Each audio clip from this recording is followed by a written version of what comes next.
bienvenue à vous. Ici, nous explorons la doctrine spirit telle qu'Allan Kardec l'a recueillie auprès des esprits. Le livre des esprits contient cette doctrine. Prenons le temps d'écouter et de comprendre.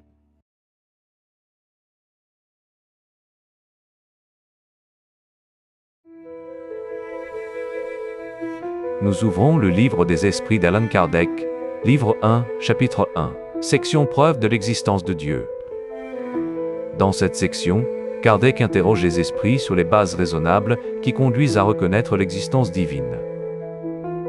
Nous allons entendre leurs réponses sur la causalité, le sentiment intérieur, la matière et le hasard. Nous avançons pas à pas pour comprendre ce que la raison peut saisir de la cause première. Nous commençons par la question de la preuve la plus accessible à notre esprit. Où peut-on trouver la preuve de l'existence de Dieu? Dans un axiome que vous appliquez à vos sciences, il n'y a pas d'effet sans cause. Cherchez la cause de tout ce qui n'est pas l'œuvre de l'homme, et votre raison vous répondra. Les esprits indiquent un principe simple. Tout effet a une cause. Nous sommes invités à regarder ce qui dépasse nos réalisations et à interroger la source de l'univers. La raison, appliquée aux faits, nous oriente vers l'idée de Dieu sans dogmatisme. La seconde question porte sur un signe intérieur partagé par l'humanité. Quelles conséquences peut-on tirer du sentiment intuitif que tous les hommes portent en eux-mêmes de l'existence de Dieu? Que Dieu existe, car d'où lui viendrait ce sentiment s'il ne reposait sur rien? C'est encore une suite du principe qu'il n'y a pas d'effet sans cause. Ce sentiment n'est pas un argument isolé, mais un appui à la causalité.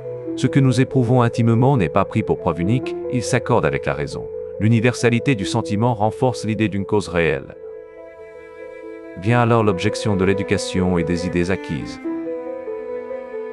Le sentiment intime que nous avons en nous-mêmes de l'existence de Dieu, ne serait-il pas le fait de l'éducation et le produit d'idées acquises? Si cela était, pourquoi vos sauvages auraient-ils ce sentiment? L'universalité dépasse les frontières de la culture. Si un enseignement particulier n'explique pas ce sentiment, nous sommes conduits à reconnaître une source plus profonde. Le fait humain commun éclaire la portée du principe de causalité. La question se déplace vers la matière elle-même et ses propriétés.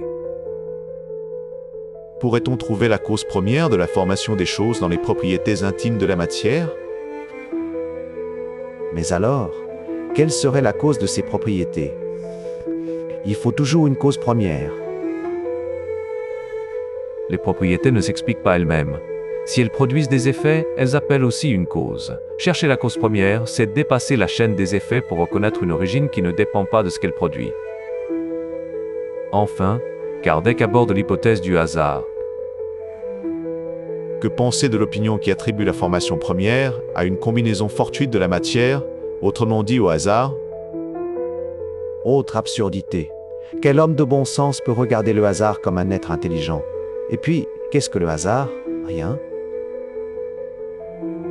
Les esprits rejettent l'idée d'un hasard doté d'intelligence. Un ordre discernable demande une intention directrice, non une indétermination. La raison ne prête pas au hasard ce qu'elle reconnaît comme effet d'une pensée. Ainsi, les esprits nous rappellent une démarche simple, observer les faits, puis chercher la cause.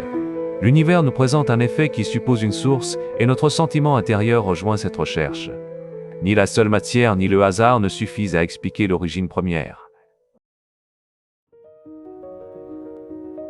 La raison nous invite à poser une cause intelligente, antérieure aux effets que nous constatons. Cette cause première n'est pas construite par l'éducation, elle se reconnaît par l'universalité d'un sentiment et la cohérence d'un principe. Suivre ce chemin n'exige pas d'abandonner la lucidité, mais de l'exercer jusqu'au bout. Ainsi parlent les esprits, pour éclairer notre marche vers la compréhension.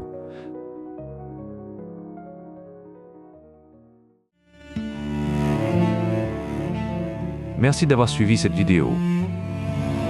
Si ce contenu vous a plu, pensez à vous abonner ou à laisser un commentaire. Au revoir et à bientôt.